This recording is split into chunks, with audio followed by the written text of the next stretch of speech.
Hey everyone, welcome back and happy Thursday. All right, guys. Well, we're going to be getting into all of the stuff, but this time New Jersey. Because Jennifer Aiden is lashing out. Plus, do you guys remember when Jen Shaw went to prison? You remember her assistant, Stu? Well, it looks like some things are about to be coming out on the watch. So before we jump in, you guys know how this works. If you haven't already, go ahead, pop off in the comment section. If you're not subscribed, get subscribed. Don't forget to hit that notification bell. And we're skipping the intro music today because we're going to get right into it. Let's go. Jennifer Aiden. Yeah, there she is. Thank you to Real Housewives in New Jersey. She's lashing out at one of her Instagram followers on Wednesday after sharing a post in which she claimed she was so happy. Now, following the sharing of a photo of her curly hair and a message in which she suspected her happiness was upsetting to certain people, she responded to a woman who said that they didn't give a fuck about her, slamming her as a loser and clapping back at another person who questioned whether she was truly happy. Did you know that being so happy makes people who hate you even more angry? I have a feeling some people are going to be in a bad mood, is what she said.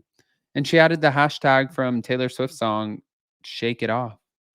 Now, after the sharing of the post, Jennifer was met with mixed emotions from her fans and followers, some of whom applauded her for being consistent, and others who criticized her behavior. One person said, "Actually, we don't give a fuck about you, so there's that." And she replied, "Yet you're here, so there's that, loser." And Jennifer also received a message that said, "Sis, you are the unhappiest person on TV. Entertaining, though. When you fat shame and body shame, just know your girls are hearing that.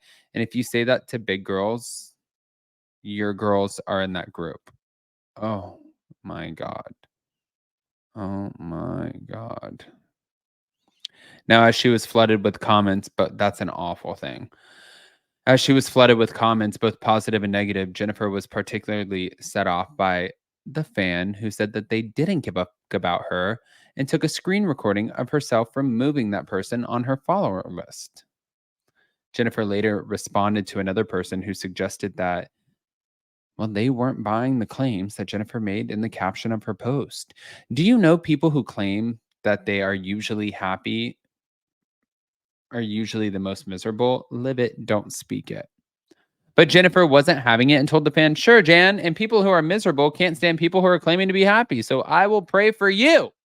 But ultimately, Jennifer chose to limit who could comment on the post, which, yeah, I mean, at this point, you already did all the damage, girl. You literally went in and you're like, "I'm happy. Fuck you, Jan. You want to sit there and talk shit?" And it's like, what just literally what I honestly don't even know what the just happened. I don't know, but I really don't. So moving on. Moving on. I want to share this post really quick. Where is it? Da, da, da, da, da. Oh, the infamous Ronald Richards. You guys remember I used to do videos with Ron Richards? And then, to be honest, in my opinion, I don't have anything negative to say about Ron Richards. I just felt like, I don't know, it just no longer fit what I was doing, I guess. Like, it became like an Erica witch hunt. And I think that Erica, to be honest, I don't think the most highly of Erica. I think that she is not necessarily telling the whole truth, and I don't like her on the show as much anymore because I think about all of the shit that we've all talked about. But it seemed like Ron Richards had like a personal thing with her, and that's up to them. I don't really give a shit. I don't.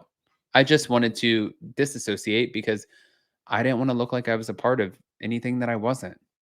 So I slowly pulled away, which is not a bad thing. He's an incredibly successful attorney. Literally, I have nothing negative to say. It just did not fit what I was doing at that time. And that's okay. But now, going back over to the Ron Richards of it all, he said, breaking: Jen Shaw's assistant, Stuart Smith, will finally be sentenced October 17th. He flipped on her like Sammy Gravano. which put the nail in her coffin in her fraud trial. She then pled guilty before trial, and judge published this. Filings have been under seal for years. And you can see United States District Court, Southern District of New York, United States of America versus Stuart Smith. The government having requested that a pre-sentence investigation be ordered. The sentencing in this matter is set for October 17, 2024 at 2:30 p.m. Judge Sidney H. Stein. Yeah, this guy. You guys remember this guy, right? He looked like a henchman. He actually looks pretty fucking terrifying, I'm not gonna lie. He looks like one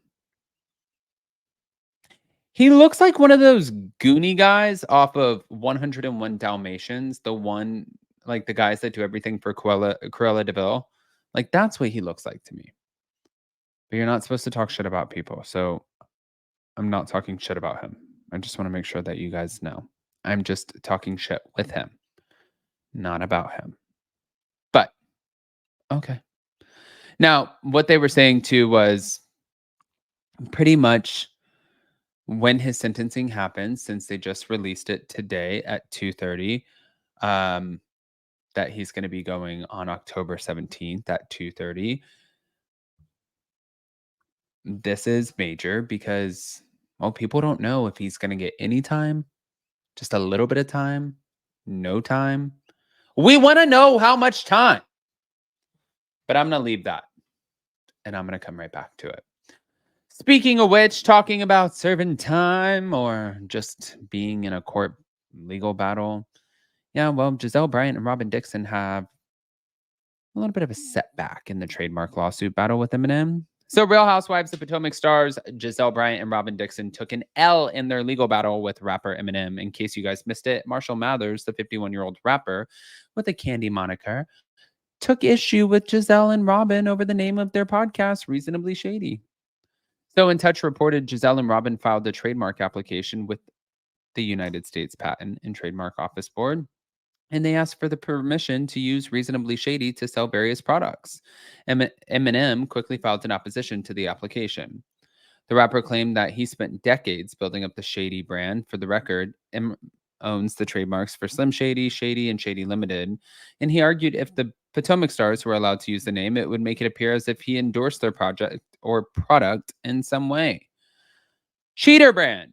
Robin and Giselle's Reasonably Shady branding simply looks and sounds like shady and suggests that it represents the services of Mathers. That's what his team argued. And his attorney also added, Reasonably Shady so resembles opposers Mark Slim Shady and the Mark Shady Limited in terms of appearance, sound, and commercial impression as to be likely when applied to Robin and Giselle's goods to cause confusion and mistake and to deceive. But the star power of it all. Robin and Giselle denied Eminem's claims that people would believe he had any association with their businesses. They asked the United States Patent and Trademark Office to force Eminem to sit for a deposition. Eminem argued that he should not have to personally appear. And he said his longtime manager, Paul, had a far better understanding of the documents, marketing, and advertising than him on the matter. And Rosenberg, who is his manager, has worked with Mathers in connection with his career continuously since at least 1997, and well before his hit album, The Slim Shady LP, was first released in 1999. So pretty much too famous for this, maybe. Giselle and Robin feel Eminem should appear along with Paul, given that they both appeared for a deposition. In other words, they wanted a photo op. An assertion of Mr. Mathers being too busy will not be enough to avoid having to sit for a deposition, as Robin and Giselle, both celebrities in their own right, have provided the courtesy of sitting for a deposition for Eminem. It's not overly burdensome for Eminem to extend the same courtesy for his obligation. Now, following an intense back and forth, the United States Patent and Trademark Office or board ruled Giselle and Robin can depose Eminem's manager, but not the rapper. The office said Giselle and Robin failed to prove their point, and the ladies have 30 days to notice, take, and complete Paul's deposition. But from that point, the case is still ongoing. Okay. Well, I want to know what you guys think, because this is some shit. So pop off in the comment section. If you're not subscribed, get subscribed. Don't forget to hit that notification bell, and we'll see you next time. Love you guys.